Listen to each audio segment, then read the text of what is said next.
So hi, it's Antonia Jones with AJ Soundbooth, and I'm joined by Alakai Harley, who is the only artist I know who's going to bring a ray of the Jamaican sunshine into the virtual booth. Alakai, you finally reached AJ Soundbooth. How are you? Hey, I'm very, very blessed. How are you? I am wonderful because you're so radiant. And as I said... As are you. So Alakai, we've got so much to talk about, including your success. You've achieved so much already in the space of a few years with over 3 billion streams of your music. And we've got to celebrate this as well. And out of this, you've also received over 500,000 Spotify streams with I Just Wanna Know. And you've released your long-awaited EP, The Red Room Intro. I'll let you actually use the acronym for me on that one. Yeah, Gyal Inna Britain. That's it. And it features some hot tracks, including a big collab with Stefflon Don and others such as UK MC Nadia Rose and Afrobeats artist Kojo Funds. And I've got to say, you're one of the most exciting UK dancehall and R&B artists in the industry right now. Because, you know, the radios are saying that your music is so infectious. And it is, because when I heard your track Gold, I was like, okay, I've got to have you here. So we can't wait to hear about your journey and your spiritual journey too as well. So Alakai, firstly, before we even start, can I ask where you got your unique name and how it came about? I love it. So, Alakai Harley, first of all, thank you for having me. But, my name, it came from my actual middle name, actually. Funny enough, so my name's Alakai Harley. And I guess they both come from my name. My last name's actually Harley, so that's actually my real surname. And then my middle name's actually Alicia, which funnily enough, people get Alakai and Alicia confused. And I'm like, no, it's Alakai. But it's like, I feel like I'm lying when I say that because it's like, you know what I mean? The alter ego. But yeah. So my actual name is from my middle name, Alicia. And I actually swapped around the last two letters. And when I swapped around the last two letters, it became, once the accent was there on the I, it became Alakai. And it wasn't even going to be that originally, you know. My engineer, Karma Cruz, she actually was the one that said, it should be Alakai. It has a ring to it. This was years ago. And I was like, I'm going to sleep on it. And when I slept on it, I came back and I was like, it's Alakai Harley. And just like that, it was just... That is the one. And you know what? When you say Alicia, I actually pronounce your name Alicia until I heard someone say Alakai as well. So you're so right. Yeah, so... Tell us about life growing up in Jamaica before coming to the UK as a small child. Life growing up in Jamaica, I came here when I was 5. So, I mean, funny enough, I can remember so much though. I was originally living with my mum's sister and I'm not sure my mum's sister and my mum's niece and like a few other people in the house that my mum had lived in before. And then I guess like my mum had left. I think she left for a year. I think it was a year, and then she sent for me to come here. The year felt like 5 years, but I think it was really a year. It was actually a year. Let's not exaggerate. But when you're younger, then mums be feeling like years, you know. But she left and she came here, and so I was actually living with my mum's family first, and then I went to move with my mum's brother and his girlfriend, his girlfriend I call my second mum. Her name's Auntie Pat, and that was life, you know. On the weekends, I'd originally it started with me going to see her on the weekends and every other weekend, and then see my dad and stuff like that. And then I was just like, I basically just ran away there. To be fair, I was like, Mom, I want to go. And my mom was just happy with wherever I was happy, you know. And so I actually lived with her, and then my dad would see me on the weekend, so it was like a change round. And then we moved to come to England. That's as much as I can remember. I can remember, like, you know, going to like this kind of jerk place with my dad and stuff like that, and but not so much memories, you know what I'm trying to say, but just I remember those predominantly like specific things, like marks in my life and stuff like that. And yeah, I guess my memories are just mostly like my dad. And I was going to say that about food. Yeah. You just said jerk. You know what? You can see what's in my head. I just specifically remember this like scenery, this specific time in it, I guess. Yeah. No, but yeah, I guess that was life in Jamaica. And who can dispute Jamaica? I was there last Feb, so let's not talk about it right now because I know it's a beautiful place. It's a beautiful place. I'm trying to go now. I'm trying to go like now. Okay. Yes. Not to do no work. Leave me alone. I'm just trying to chill. I'm trying to chill. Give me some mocktails. you know. And space in your suitcase for me, yeah. Yeah. And you know what? I would, girl. I would. Thank you. I would. That's it. So, as far back as you can remember, what were your hopes and aspirations as a young person? And upon reflection, did you ever think you would be where you are right now?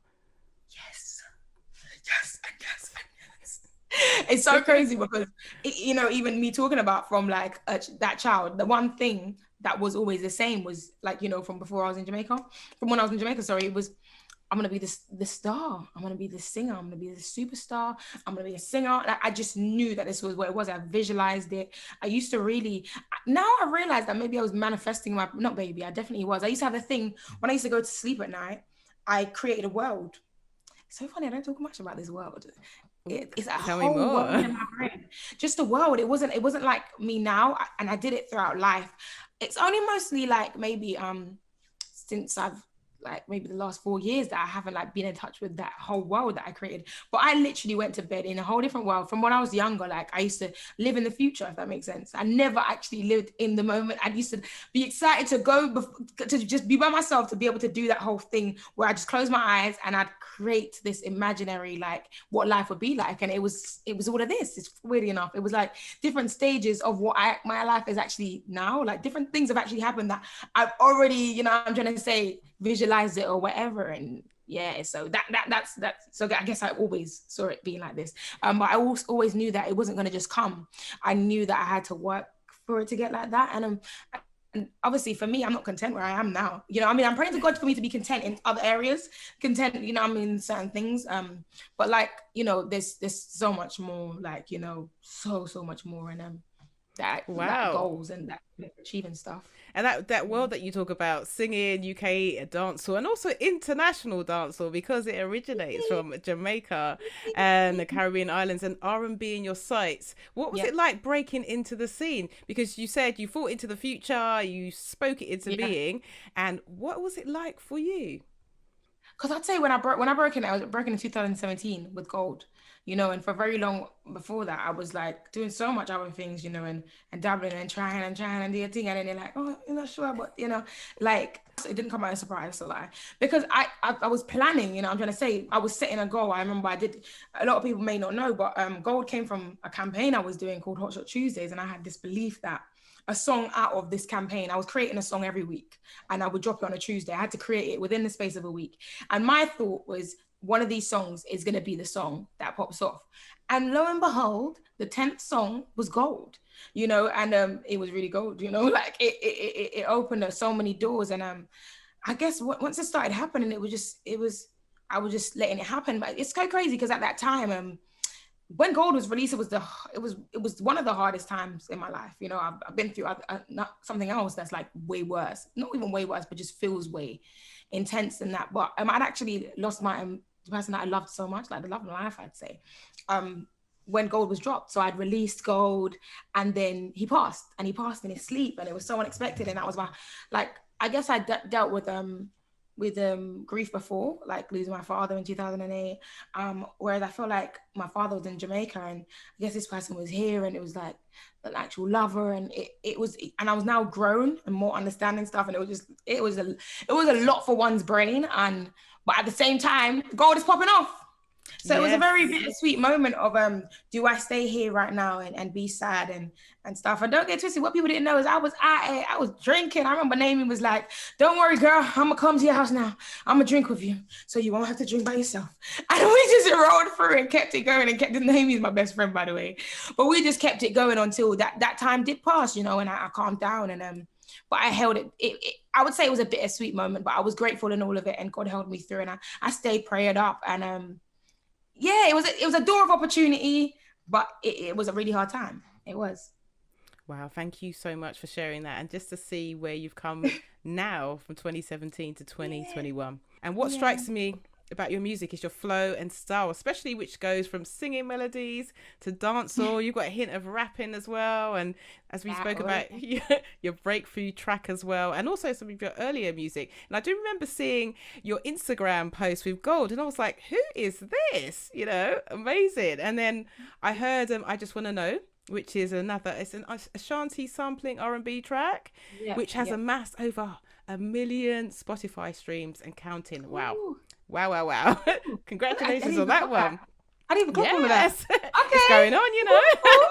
And I've played I just want to know, a few times on my radio mix. So tell us all about that track and how that came into being. I love the video. Amazing video. Thank you so much. Big up Rebecca Bird on the video as well. That one was actually recorded in the Red Room. So the Red Room is the studio owned by Moelogo Studios, but it's a studio inside. You know, it's called the Red Room, and obviously, you know, the EP is called the Red Room intro. Is that in the UK or the Jamaica? Yeah, it's in the UK. No, it's in the UK. The Red Room. Oh, nice. And then yeah, so I was just having a studio session, I remember, with people coming in, and he was one of the people that came in, and he had played this record, and as soon as I hadn't actually heard anything like that with that vibe, like for so long. I remember these are the type of beats that I would search up with samples like that before when I was like rapping, you know what I'm trying to say, and around my Hot Shot Tuesday time and stuff like that. And instantly, I just got on the mic. I remember instantly, I just got on the mic and I started flowing. I can't remember if did we put much on paper? I don't even know. I can't remember, but it was very quickly done. That song was done in that night. It was purely off a vibe. And in terms of like context, I did touch early on my ex that did pass. The context is actually based off of that and that experience as well. And a few other experiences, and I just kind of collided in together. Yeah. It's one of my favorite songs, you know. It's one of my favorite ones. All I can remember is I just want to know. That's all I hear you saying in the track. I just want to know. Because I just really want to know. And us girls, we want to know. You know what I'm trying to say? We just want to know. I'm just asking because I need to know. What do you mean? Like, what are we? I'm joking. No playing about. No. I do lots of research. Yeah. And so, you know, people need to know where they stand in life. That's it. Exactly. So looking back now, coming out of Jamaica, who are your music influences and why? Ooh, my musical influences, Marian Hall, formerly known as Lady Saw, Buju Banton. And I'll say those are rooted, like those are like the rooted of like, you know, the first stamp, like I always say, because I just love them both. I proper broke down their music and like pulled it apart and listened. And I'm talking about like to this day, you know what I mean? Like I always admired the way they did stuff, the tone. Like for me, Buju's voice, first of all, yeah. I've proper like analyzed everything. Like I've actually literally analyzed everything. I'm like, how did you even know? How you fit in that pocket like that? But then the same thing with Lady Saw, and even just how she bounced on that, dominated that beat. She dominated that, and I always loved the way she expressed herself as well. Just I felt like she always knew who she was. Like when I was watching her growing up, when I was analyzing her growing up, she was always in touch with actually who she was, and I mean, it come to pass and you see it. But like, yeah, and she reminded me of like my mom as well. Like, and I always say this. I said this in an interview, and someone actually thought that I said she is my mom, and it was just like so funny because I was asking on Twitter, and I was like, no, guys, let me shut this down now. As you say, she knew who she was, because if she wasn't confident, she would not be singing those lyrics, and she just says it as it is. And that was it. And I was like, oh, okay. Yeah, exactly. She really knew who she was. And I guess when she, in her growth as well, you saw that once she was transforming and not becoming someone else, but yes, you know, but like you even that you saw, like, you know, she just stayed true to herself. You know, I'm trying to say she lived in her truth, and yeah, I just always saw that I know who I am. So how did you start with your music career? So did you submit a demo to a label? Like what? I know you said you got noticed by doing Gold. Like what was it? What was that moment? Yeah. So for me, I never. I'm going to be really honest with you, signing a deal was never a part of the plan. Like, it's so crazy. Like, and I don't think anyone's ever heard me say this. Like, it's never something I even imagined for myself. So even when, you know, you think about blowing, you know, a lot of people say the thing is a record deal. It wasn't actually that. It wasn't before 2017. That wasn't what it was. I had this grind with my mates in my head, and to this day I still do. Don't get twisted. But like I never saw it being that. It's just this ended up what it was supposed to be, and this is my path. You know what I'm trying to say? Don't get twisted. I'm grateful. You know, but with Gold, I'd put it out. I remember I'd got every DJ I could, and then I called my other friends, and I called Rush, and I said, Rush, I'm gonna need all the DJs' emails that you got, and I'm calling, and I'm going online, and I'm pulling them from Twitter, pulling them from the Instagram. I'm going left, right, and center, and you know what I'm doing? I'm doing them one by one, because I'm like, if they see the BCC, yeah, it's gonna be just. I was like, I need this, we need it, and I just basically sent this email, and it was basically like, hey, this is my new single, God bless you, like if you could just play it, and I prepared, you know, because I remember as soon as I wrote the song. Remember I said it was come from a Hot Shot Tuesday. So yes, I wrote it. Next day, it would have recorded it. Next day, shot it, edited overnight, dropped it the next day. You know, I had to be editing the video and then drop. So it was just like only that period of time. So in the space of time of when I was editing and stuff, now after I've done that, I'm just going finding everyone's songs. So I'm like, this is the song. And there's so much more to that build up of actually that song happening. Because I thought it was going to be another song, but I wrote Gold and then this happened. And then so I found everyone's email and I sent it to all these DJs and I sent it to everyone. And this, as soon as I put this clip out on Snapchat, it was just like, oh my gosh, what is this? And from the reaction, I was like, oh my God, we did it. and then yes, I sent it to all these DJs and DJs did start playing it very instantly, very straight away. And I remember getting like the radio play from the community radio stations and all of that stuff. And pick up the community radio station. Yes, definitely. They're all here. We are community at Phoenix as well. Trust me. And then I got an email from Shani B, and the emails, and I actually did send the record to Shani B, and I got an email, so he hadn't seen it. I just got an email one day, maybe like weeks could have passed, and it said, "Hey, how am I gonna have this record?" But to backdate a little bit, Russian, who's actually my tour manager, a really close friend as well, Black Russian, just extraordinaire. She's just an extraordinaire. And she'd actually, I guess, asked Shani B to do an advert. So that's how he managed to hear the song originally. And so he emailed me saying, where that song here? They how come we not have that song here? And I'm like, Shani B? But I didn't say that. I didn't say what I did. I said it now, you know what I mean? It was something like that. I can't remember what I said. And he was like, come down to Box Park on the Monday. And then I came down to Box Park to perform. And then I came and I did the performance. And he said he's got a deal. He's got a label set up, and it was called Rock Out, and it was going to be under Polydor. And then that conversation started happening, and I guess we got the ball rolling in that conversation, and that's how Gold. And so Gold is actually out with a video that I had shot with my friends, you know, I'm trying to say, because I remember God was like, use what you have, I'm going to give you more, you know, and that video was then a little while after that, we had taken that off YouTube and shot a new video so the song signed now, shot a new video, re-released it, boom, boom, boom, and then and I guess that's where it. That's that where is, they say, the rest is history. So, what has your music journey been like personally, and as a music artist, especially with your unique style of music, and as a female as well? How has it been for you? Yeah, I mean, you know, it was crazy. Before I used to say, I don't know how it is to be a male. So I just know, well, this is and nothing's gonna be easy. But you know what? Spending my time. And the years that I've gone by now and being in the industry, there is, it can be, well, first of all, this musical journey it ain't been no walk in the park. Let's just get that clear, okay? Because I'll be over here smiling, doing kiki. Yes, I'm joyful. The Lord is my shepherd, I shall not want, you get me? But it's been hard. Oh my gosh, my brain, especially the last year. You know, but I learned to grow with it, and then, you know, there's the little stuff of like the seeds being planted, you know, to yes, put you against this person and to make you feel that sort of way. But I got God's grace, so I don't let it worry. And if I ever start realizing that I'm feeling some type of way, I get down on my knees and I will pray about it, and it will be very instant as well. That's just always been in my character. I would take why am I feeling like this right now? Oh no, that's actually because you're pushing that energy. Okay, cool. And then there's, you know, you see the bill stuff, and sometimes yes, I have felt sometimes like, you know, undervalued. Yes, you know, and you know, and all the provocative comments where it's just like, why are you asking me this? But you know what? Now it's just like, you're talking about sliding in those DMs or no, comments in general.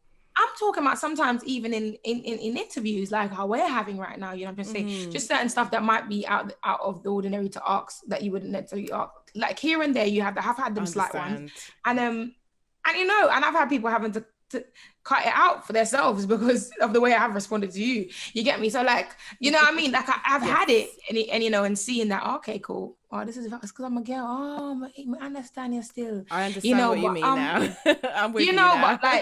but you know, I'm working through it, and I've worked through it. Sorry, and things happen. I guess, yeah. I'm trying to say nothing's easy, and I don't do well. I'm just like, you know, I'm at a position to talk about things like this. You know, I'm trying to say, and to highlight it, and here's my voice. Like that's why I said that thing about being in terms of earlier when I was saying me being content. I'm not content in where I'm right now, but I want to be content in terms of and be just stay grateful in the sense of not feel like, you know, that like for example that underrated word. I don't like the whole underrated. Yes, it irritates my soul. You know what I'm trying to say, and I know that a lot of times people say it, they're bigging you up, and yeah, and I take the big up, but I don't want to hear that because I feel like it's God's time. It feels very negative. It is how it's supposed to be. I feel like it's God's timing for me. My journey is supposed to be how it's supposed to be, with the negative, the good, bad, and the ugly. It's supposed to be just like this. So yes, we're going to talk about all these things that irritate me, but also we're going to be like, we'll get there. And with your style of music, how best could you describe your music for listeners that are pretty new to UK dancehall, international dancehall as well? You are the best person to ask. Like, I would say, me personally, you're not going to find something that sounds exactly like this or do all the things. And if you think you have, then you need to come into the session with me and I need to unleash. But yeah, dancehall, sing J, songstress, infused with rap, R&B, dancehall. I almost said dancehall to be fair. Grime, hip hop, you know, everything. Yeah, everything. Pop. She does everything. What does she not do? Who is she? It's Hot Shot.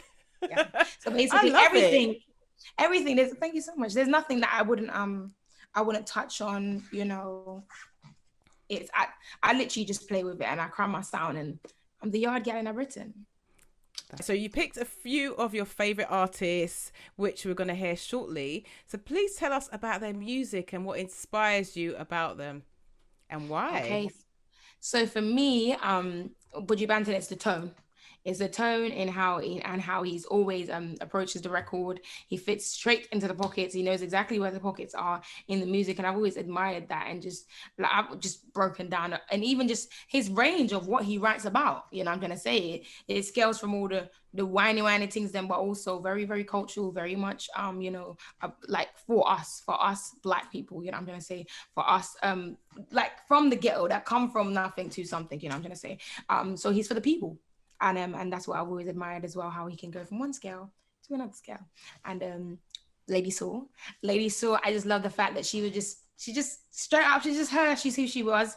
She dominates, you know, I'm trying to say, she dominates it like a male. She came on the records like a male, and what, you know, I'm trying to say, and again, the tone, you know, I'm trying to say the tone and delivery, beautiful. Beyonce.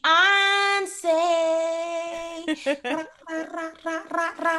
you know what? One day I can never do that. I can never do that sound that you're doing. So one day that I could never do it. I can't do it. I can't do it. I'm sorry. I can't do it. You can give me some lessons. Well, I actually will as well. I can never roll my tongue. Oh my gosh. But with sorry, I'm just showing off. Sorry, I'm just showing off. But Beyonce, she just like phenomenal. It was from Destiny's Child days it would have started, to be fair, and big Destiny's Child fan as well. With Beyonce, it first of all, her voice is amazing, and the range is just like, she can do anything. It's like, what can you not do? Is there anything that you can't sing? Oh my gosh. And then just even, you know, I'm trying to say, I know that everybody has writers as well, but even her herself as a writer, beautiful, amazing, creative music. She's just been a boss and been about what she does, and been a strong, you know, I'm trying to say, a strong woman, and that's always shined, yet just not in mix up. Like, I even admire that. Like, my girl is never in mix up. Like, you lot might try. We're going there. We're going there with my next question. You know, she's just never in mix up, and she's really here for the music, and so hardworking. I just admired how hardworking she was as well. Stemming on from what you said about they're not always in mix up, your music videos and lyrics follow some real life issues, from relationships to friendships to entanglements, situationships. You don't hold back anything. So for you, reality plays a big part in your songwriting. That's what I hear, I guess. So how important is that for you? For me, staying true to what I'm writing about. For me, music it started off as you know, my first love, and also my way of expression, you know, I mean, my way of therapy. And you hear that, you know, I'm trying to say, and I even more so now, I'm just like, in the space that I'm in now, I feel like it's I'm definitely about to go back to a lot of that intensely. I think that's really what's on my spirit right now. But yeah, it's my form of expression, I guess. So naturally, without me even trying, whether I liked it or not, I was gonna write about my life, and I was gonna write about bits. It's not, you know what I mean? As a writer, I also create, you know, and there will be fictional, and there'll be not fictional, you know what I'm trying to say. But predominantly, most of it is my truth, you know. I mean, it just is what it is, you know. Like, I mean, I've been wanting to get married, but sometimes, you know, I'm out here getting my heart broken, and it just is what it is. But you know, I still find a way to make it work for me in my music, you know. I'm trying to say, and yeah, and the power of story as well, you know. I'm trying to say, so yeah, my stuff is definitely, there's always some sort of me in there, and I always keep my character in my music as well, even when I collaborate with other writers as well, because I'm so strong in my writing as well. But I do love to actually you know, I'm trying to say, work with other people, and like, for example, Ali Tennant, you know, I'm trying to say, amazing, but like amazing songwriter. We did put it on You Together, by the way. And yeah, like, you know, you still get to hear, you know, I'm trying to say, you always hear me, you know what I'm trying to say, and that's like the real personality, like it just can't be missed, you know what I'm trying to say. That will never like leave. I can't help it regardless. It's gonna be there. So for you, Alakai, out of your tracks that you produce, which ones have really made the mark for you in the studio, and you know, had that impact for the masses, and why, in your opinion? For me, it would be there is quite a few in my truth. There's quite a few, but for me, Take It to Them is a song that I'm so glad is out to the world, for the world to hear, because I feel like it just really, it's really a statement of who I am and what I stand for, and where I'm coming from, and especially the video, you know, big up Rasa Casa, you know, who's actually the director of that video that we shot in Jamaica, and he captured it so well of my culture and where I'm coming from, and for me, that song is like, it's so much about what I stand for. I mean, actually, with Take It to Them, it started off as just a freestyle. It was a freestyle that I'd written. I'd gone into the studio, like I do a lot of Instagram freestyles. And yeah, and I did this song, Take It to Them, straight away. People gravitated towards this freestyle, and it was just being reposted everywhere, and it was having its viral moment. And then like a year later, it was having another viral moment by itself. And then it was having a viral moment in Jamaica. It was just like out of nowhere. It was just having these little random moments where it was being circulated. It was all over people's status and WhatsApp. It was, you know, really, really strong, but it really represented me. And I feel like that, yeah, I'm really glad that song's out for the world to hear. And yeah, Take It to Them. And I feel like it just empowered so much people as well, and put their spirits in the right places. So when you get into the studio, how do you get into the zone? Are you a diva, in a sense of, in a good way, where you like, you know, things smelling nice, a bit like, you know, nice flowers to set the scene, chill out, a bit like a spa? What do you like? Is it straightforward? For me, before, so I can give like in my truth, before it was like I had different stages. In this life, I've had different stages, because at one stage, I guess earlier on, it wouldn't even be necessarily studio. I'd be wherever I was at. And it still is wherever I'm at, I'm creating. And I used to create a lot in the bathroom. I'm still, guess that's still a thing. Like literally not using the toilet, you know, I'm just sitting on it, and for hours and hours and hours, you know. And then it was downstairs, you know, just at the table downstairs, and wherever I could find my own space. And I didn't really need much, and just probably ice and water, not much. Then I guess you get into industry, and you start doing industry, and you start, you know, partying and vibing. So then when I'd come home lit a lot from these shows and stuff like that and whatever. So then I guess when I say lit, I mean like drinking, innit? You're drinking the liquor, you know. So then I'd be lit, and then I'd be writing party vibes. So then I guess when I wanted to write a party song, I guess I'd create a lit vibe and change the lights and create the party in my house and create the party wherever, with my mates, without my mates, wherever. I'm creating a party. So then I guess we'd get the liquor and would set the mood, right? And I think for a while that was kind of the mood. And then if I don't write, sometimes I'll just get up and sporadically and it's different. But I guess I'd set the mood. Now things have actually changed. And I guess you just always keep changing. There's always a different moment, because there was a time where I didn't even used to write on beat. You know what I'm trying to say? Before, I used to write without a beat, and I only used to write without a beat and then put it on a beat after. And I remember early stages when people was like, that's so incredible, you know, that's the greatest thing. And I never got it until I grew more and realized why they were saying that, you know. But like now, it's like the vibe is not to do with let's get lit, let's get liquor and alcohol and, you know, I'm trying to say create a vibe.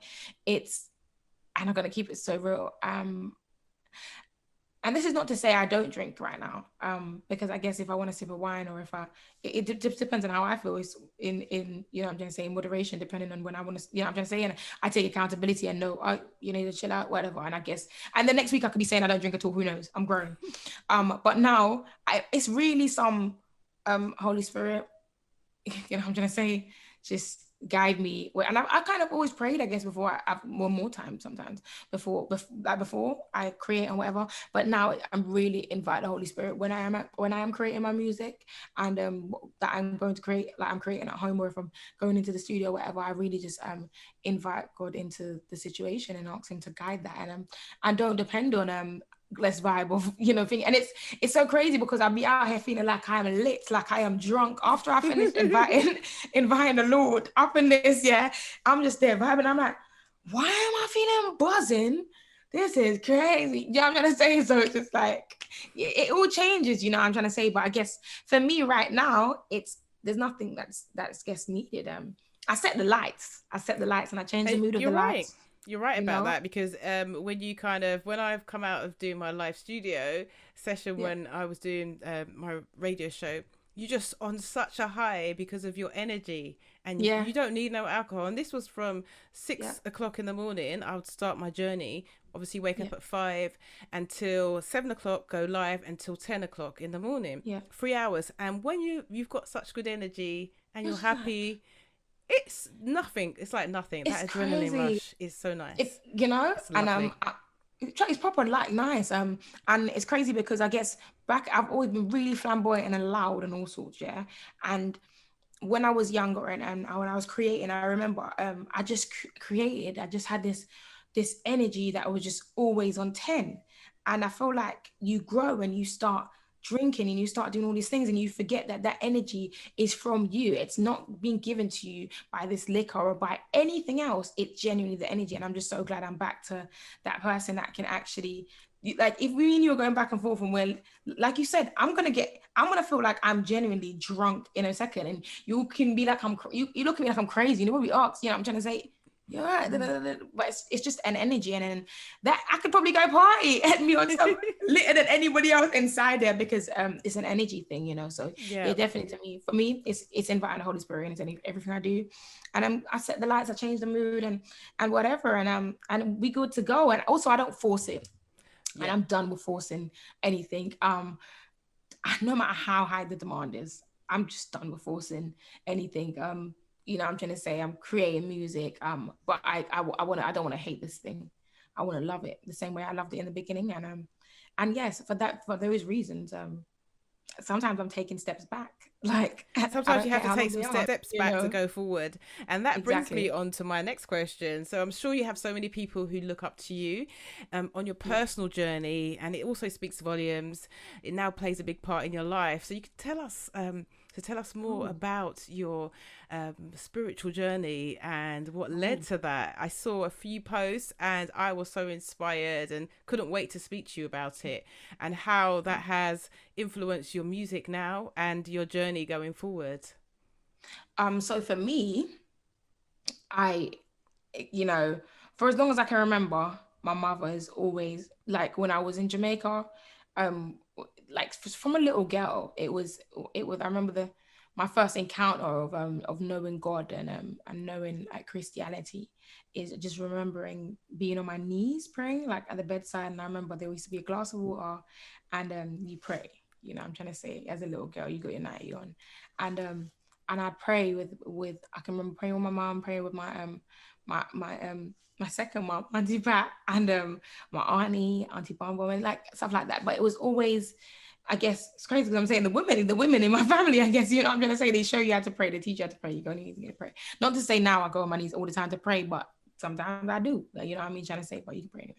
But that was, so for me, it was always, I always believed in God and I always had a strong faith, even as a little girl, you know. I remember I broke something once and I kid you not, when I finished praying, yeah, it was not broken, but that's a whole other story. But wow. And I believe that, yes, he did fix it because, you know, I'm trying to say, when you have the faith like that, you know, I'm trying to say, of a child, of course, crazy things can happen. Yeah, I'm trying to say miracles do happen because you actually believe, you know, I'm just saying, you don't know nothing else. I just know that God's real, you know. And for me, some people are going to be like, what did she just say? Yes, it wasn't broken anymore. Yes, that's what I said. I'm intrigued. I get exactly what you just said. Okay. I heard you say what you said, and I heard it, and I know what you mean. You know, and but yeah, so I've always believed in God, and always walked in keeping God in everything I do. And my mom used to say to me, "Put God in everything you do. Put God in everything you do." And you know, no matter what it is, whatever it is that the desires of your heart is, but invite Him in. And I always constantly did that, no matter what style of music I was doing or how I was doing it or whatever. I put God into what I was doing, you know, I'm trying to say, because God hears everyone's voice, by the way, you know, I'm trying to say. So, you know, that was me. And, you know, you hear that in my music as well. You hear that in Take It to Them. You hear if like actual fans and people that listen to my music, you know, that I've kept God in my thing. And there was times when there was certain things that I put in place, like before 2017 that I wasn't going to do. And I wasn't going to go too explicit on what I would say, but I was always going to express, and I was always going to live my truth and this and that and that. And the same way how I explained about, you know, you start drinking, you start vibing, is the same way how at times, I guess, this mouth, it starts spewing out without a care in the world for the swear words. Sometimes people will actually say, your things are not that provocative, but yeah, again, you know, I'm just saying, living in my truth and what I stand for me, I'm just, when I look back, I'm like, why you have to stir so much into that? But again, I was expressing myself for a moment of time, but still, what I'm trying to say is that I withered away here and there. But in 2020, and I've always stayed praying. So in everything I do, I pray out every single day. That's never changed. That's always a thing. Every time I get in a car as well, it's just a thing all my life. So then coming to the 2020, it was a very crazy year, as we know, for all of us. But also, I feel like taking away even COVID, just certain promises I'd made to God as a little girl, and certain things I'd manifested, and they started to end up, I started seeing them and remembering them, and kind of like I'm having my own connection, like where God's actually speaking to me, and He's like on some, you remember that, yeah? Like, but it wasn't like that, but kind of like that. Remember that? Remember you said you were gonna do this or that? Guess what? You are 24. You are 24, and you know, it was a, you know, and I'll express it more one day, and people will understand a lot of what I'm saying. But a lot happened in 2020 for me, physically and spiritually, and coming to the end, he revealed himself on a big scale with many things, but also I could hear him, like I could feel everything on a different scale, like, and yeah, coming to the end on the 26th of December, I got baptized. And coming up to my baptism, it was that my mum's pastor, which is my pastor now as well, at the time, Pastor Rory, he had called me and said, can I sing for Crystal's, Sister Crystal's baptism? And I was like, yeah, I'm down. And I was so nervous. I was so, like, I wasn't initially when I answered, but then I was nervous all the time. I was like, oh my gosh, why am I so nervous? What is it? But I was really on some nervous thing. And me, like, I was just like, there's something bigger to this. But then out of nowhere, I'm like walking, I think I was walking around my house at the time. And in my spirit, it's just like, you need to get baptized on that same day. Did you pretend you couldn't hear or think? Oh, hold on a minute. I was like, okay, I'm going to just keep walking, yeah? Cool. Like it was very intense, and it kept on, and it was, I already like knew, and I was just like, I couldn't even like act like, and I said it to someone. I said it, so I think God's telling me to get baptized. And the person was like, oh, you gotta read into these things, before, because obviously before their baptism and everybody's thing is like, you gotta make sure you know this, make sure you know that, make sure. And I was on some, can you stop? I've been known God. Chill out, okay? I'm telling you right now, because the devil will use you, yeah, to stop me from what's supposed to be happening. And I had to be baptized that day. I'm telling you, like, I can't tell you why, and I don't know, but I know that much. I had to be, and again, I didn't say nothing to nobody. I said that to that person, and then after I replied to them, they said, "You know what? You're right." It was like, "I'm wrong. Ignore me for real." Because they actually took accountability to say that shouldn't even be my response. When I deep it, bring a towel. And I was like, I ain't gonna bring a towel, that's too real. It's like, bring a towel, you're gonna have to use someone else's towel. And I was like, yo, stop, because you're making me nervous. What do you mean? This is too much, huh? And the day came, the next day came. And I remember I was saying to my mom from before you come to baptism, she was like, she wasn't sure, because she didn't know nothing about it. I didn't say nothing to anyone else, I'm trying to say about this baptism. Basically, I'd known in my spirit the night before. I saw what everything was going to look like, if that makes sense. And I'd known when my time was going to come. And it's like, you even make your decision, woman, but you stop. It would be only nerves that would stop you from doing what you know you need to do. And I've told you to do, if that makes sense. So cool. The days come now. I've gone to church and we're there. And then I've sang to that point's gone now, but I'm still nervous. I'm standing up there, and like my mom's to the left of me, and this happening, and then I can't even tell you like that I heard, oh, last call for who, I'm trying to say, because one person got baptized that day first, Sister Crystal, right? And I've sang for Crystal, and then I can't tell you that it was like, oh, does anybody else want to be baptized? Does anybody else because I didn't even know that it worked like that. I didn't even know it could work like that. You get called if you want to, like say, accept God into your life. But I didn't know you get called for that. But I knew what I was going to feel, and I knew the energy, and I knew there was like a bell moment. That's all I can explain it to you. So I can't tell you I heard anything, but what I did hear was everything in the spirit world. So that's where I was at the time. I was not like, I can't explain it. Like, I'm standing up there, and then it's like, doom. And I went, it was like I was a robot. I remember I went, Mom, I need to get baptized right now. And then she was like, you sure? And she was like, okay. And then Sister Hopi is to the left. First of all, the church is now gone bright. Just bright. Wow. As in, whew, like, I can't see nothing else, but my mom's now kind of invisible. I'm not gonna diss you, mama, but I'm gonna keep it real. The light was so bright that she was kind of invisible. Wow. Like, it was like, whoosh. And Sister Hopi had turned, and her hand was like this. And I don't know how she was to the left of me. And she was like, so my mom's here, and she's like, what is it? That's stop. It's something like, what's holding you back or something? And I said, and I think my eyes were even probably filled, and I said, not me, everybody else. Or something like that. And then I've walked with her.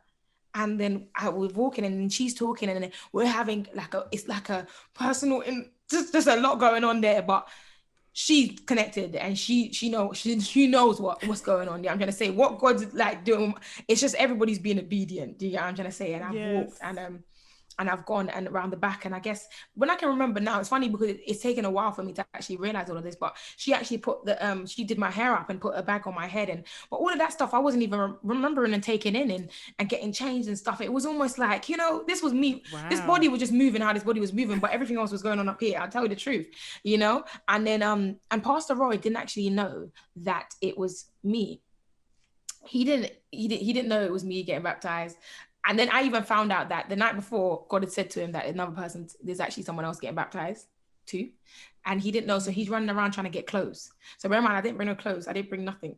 He's running around getting clothes, thinking, okay, I've already felt in my spirit that someone else is, and I guess everybody was just obedient. He got that clothes. So the clothes that she was putting on me, that Sister Hopi was putting on me, was obviously that clothes that he had got. And I remember I was so slim at the time. So it was like we tied the side, and everything, and then I've just walked again. Everything's still light, I'm just like, this is it. It was such a crazy thing, and I walked, and as he turned around, he's looked and realized that it's Sister Leslie Ann. Wow. It's me, Pastor. It was me the whole time.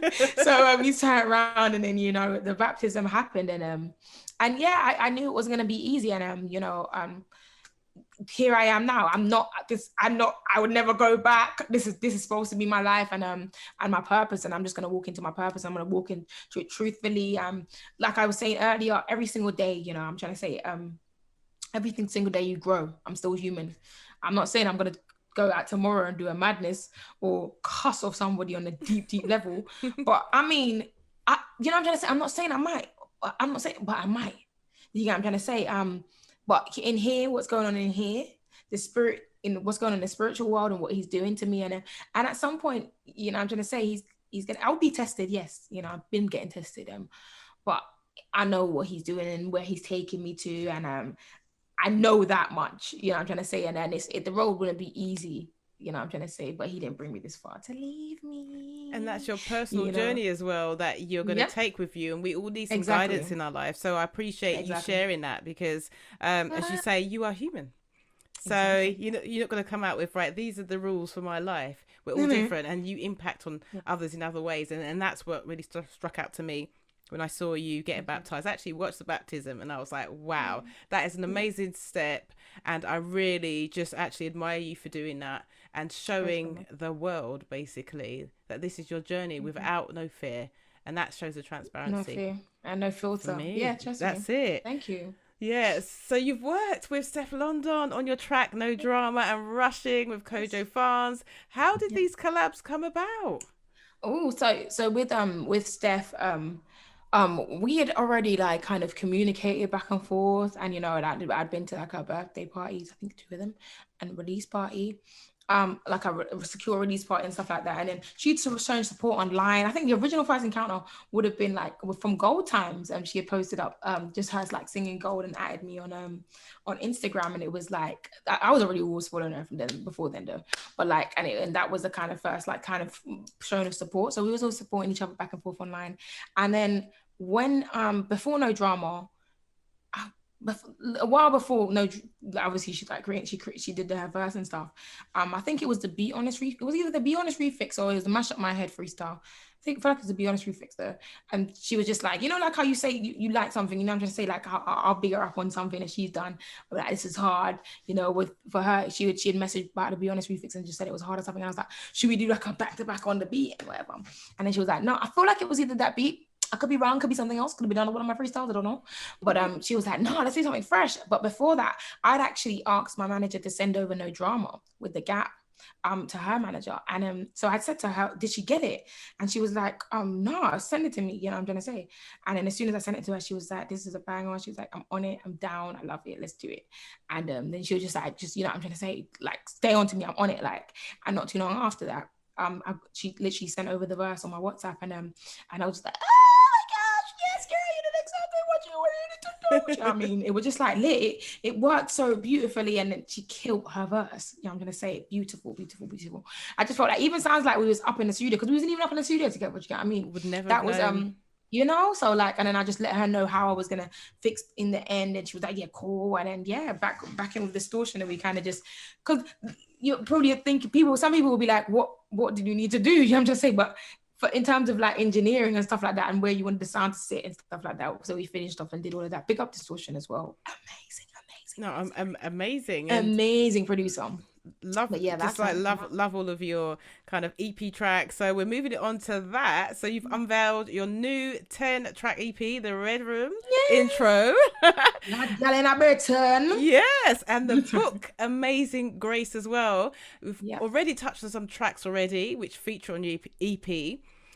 But we haven't yet talked about your latest release, Put It On You. The video is so vibrant, and it looks like you had lots of fun with it, making that as well. How did that all come about?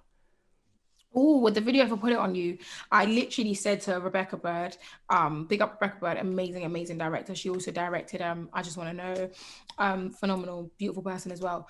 And I actually said to her, I was just like, just imagine. Why am I doing her accent? Her accent's beautiful, by the way. But I was like, just imagine, a yard gal like a yard gal, a rich yard gal farm. Like I got a farm and that. What would it be like? You know, I'm gonna say, but and that's the energy that I wanted. I said that I want to, you know, express me. You know, I mean, I want to get a lot of my character in there, and that's what we did. And I knew I wanted a farm animal. I was like, I need a farm animal. I have to. And I have to glamorous, make everything look glamorous, but have this farm animal. And I really had the vision. And I'm not gonna lie, not everyone necessarily saw the vision at the time, especially with that farm animal. I did get some people telling me that it was a bit much in how is it gonna be sexy with a farm animal, but we're here now and we did it. I mean, initially I was on getting a pig. So I can understand where they were like, huh? And I was on getting a pig and chickens, but who said I couldn't look sexy same way with it? What farm animal was that again? A goat. We got a goat. It was a goat. Yes. All time. Yeah, that's me. But yeah, no, that's what I'm saying to say. Big up Record Band, because that's them in terms of deciding on the goat, you know. Yeah. Like I said, I was willing to have a pig or a chicken. You know, I just needed a farm, but the goat made sense. Come on. It did. It works. You know? It works with the colours and you know, played what its it stood part. for. Exactly. Definitely. So your amazing grace, your artwork, it kind of resonates with that as well. And that book is about empowering Black girls and how they can reach their heights. And that was really important, obviously, for you. And it was written by Mary Hoffman. It's a 1991 novel. So tell us about this in connection with your artwork. So for me, you know, it was, I read that book in year 2. And I read it in year 2 when I was in England. And, you know, like you said, just to break it down to a few people, it touches on colorism, it touches on sexism as well. The book's basically the whole, you know, Grace wanted to be Peter Pan. And, you know, people said that she can't be, people in her class, so she can't be Peter Pan because Peter Pan's not Black and she's Black, and because Peter Pan's a boy, you know what I mean? And she's a girl. But she auditions to be Peter Pan, and Tisha lets all of them audition, and she's the best Peter Pan. And for me, like you said, that was such a strong statement for me as a girl, as a female, and as a Black female. You know, I'm going to say growing up as a child till now, you know, you can be whatever you want to be. You know, I'm going to say just you do your best, and you will, and nobody can't tell you nothing. You can do whatever you want to do. And I held that story with me for the rest of my life, and it was so impactful. And that was my reason for recreating. So I recreated the cover as my face in Grace's face, with the background, the style of the book and everything, because I wanted my first project to be vibes and joyful. But I also wanted to make a statement of what I represent at the same time, and all the things that I represent. And for me, once the idea came of recreating that book, I had to run with it, because and I knew that I wanted it to take people back, because I felt like it wasn't a book that I heard get talked about a lot, but it was a moment that did happen. You know, I'm trying to say, and it was one of the only books that we had that actually represented us as Black people. But yeah, I don't feel like we spoke enough about it. And then, but I wanted it to be a thing where this was like spoken about, and lo and behold, I released the cover and everybody went crazy and remembered the book. And it was just like a household conversation that whole week of me releasing and stuff like that, which is absolutely amazing until now, you know, and people have gone back and read the book, and hopefully people go back and read it to their kids. It's so impactful, you know, I'm going to say. And that sheds so much light. As well. Shed so much light on it. Light on your EP as well. When I saw that, I was like, I really like the pictures, and it resonates. And yes, I will go back and read that book. With your style of music, what advice would you give to someone in your shoes coming up in the industry? Oh, with my style of music, I'm out here doing everything, you know. So just do whatever, like, and for me, in terms of doing everything, it's because I want to, you know, I'm not being forced, you know, I want to, I enjoy expressing. I'm comfortable. I feel better not being comfortable and being out of the box. I know that's a bit of a mind confusing one, but that's how I feel. I like it. It's my way of expressing myself. So I guess for you, if you're someone that feels like, first of all, even if you're not, don't stay in one box, you know, like push, you know what I'm trying to say, and dabble in other things. And it's better to dabble in these other things beforehand, because I feel like I've seen it a lot, you know, where you don't go to your full potential, or then when you do something that is out of the box, that is quite amazing, it's like people are not respecting it because they feel like it's not a part of you. So be happy to do all of that stuff early as a new artist. Do all that stuff early and play. This is the time for you to express, especially if it's like you ain't, for example, for me, Gold was the song that, you know, got people to start looking at who I was, but I could still express even after around Gold times. So I'm saying, if you know the stage, whatever stage you at, you know, early stages, express and do whatever, and yeah, just living your truth. And you're gonna get people that are always gonna try to box you, and people are always gonna tell you what you can and can't do, because most of the time they don't feel like they can do it. But if you feel like you can do it, run with it, trust me. Yeah, and just try to be better at what you do. And I guess, you know, stay humble as well, but to a certain extent. I know what I mean when I say the humble, not the humble as in yourself, like just in grounded of remembering who you are regardless of what's happening around, because if you don't, life will humble you, you know. And then be nice, treat people as you would like to be treated. Like, that's a big one. That's what I hear a lot. I know it sounds like a lot from the artists on Artist Spotlight and AJ Soundbooth. They always say that. Treat others how you would like to be treated. Nice. I've heard that a couple of times, and it's so true. Yeah. Thank you. So follow nobody. That's it. Be you. So a quick few things about you. So what's the one unique thing about you that you tend to keep quiet or on the down low that nobody knows? Ooh. Man, oh man. I don't think I keep anything on the down low, do I? Well, that's okay. That is perfectly fine then. That's all right then. I mean, I can do hair. Oh, I can do hair really good. Yeah, I can really do hair really good. Get the bookings in. Actually, so lazy. No, for real, I can do hair. Like, it's so funny because I can fully do hair. Even now, like, I'm about to do my hair because When lockdown's over, that's it. We're booking up. Yeah, like make the wigs and all of that stuff. I really can do this. You know what I'm So next, another question for you. You recently set up a AMSR channel. This is about your speciality. And AMSR stands for Autonomous Sensory Meridian Response. It's a tingling sensation felt in our bodies that can help you relax, and millions of YouTube users have craved watching countless videos of people making videos whispering, rustling papers. So tell us about your speciality when you put your videos out. That's a little bit of it. A little bit of it. Yes. For me, I love ASMR. You know, I love ASMR so much, man. When I guess maybe it was a couple of years back, maybe 5 years ago, that maybe 4 years ago, but before 4 years ago, when I started realizing that I liked the whole tapping sounds or certain little things that people did. And it really does calm you, you know. It's really anxiety, depression, just being relaxed, you know, I'm trying to say. It's really helped a lot of people. And me being one of them, by the way, insomnia, sleep. For me, was actually originally sleep, for me to get to sleep. It was listening, and there's different types of ASMR as well. And yeah, I really enjoy it from before. It was just like, it's a crazy thing. People used to look at me weird, and like my manager and he just never really understood it. But I was like to him, it's gonna blow, watch. And we've watched it over the years blow, you know, I'm trying to say, and it's gonna blow up even more. But yeah, I got my YouTube channel, my ASMR YouTube channel. Looking out for that. So what's your favorite mantra that you live by? My favorite mantra that I live by? Oh, God first. That's a good one. Yeah, okay. I probably just put God first. Yeah, God first. So God's timing. God's timing. God's timing. So what books are you reading right now, or what are your favorite films that you're watching? Oh, okay.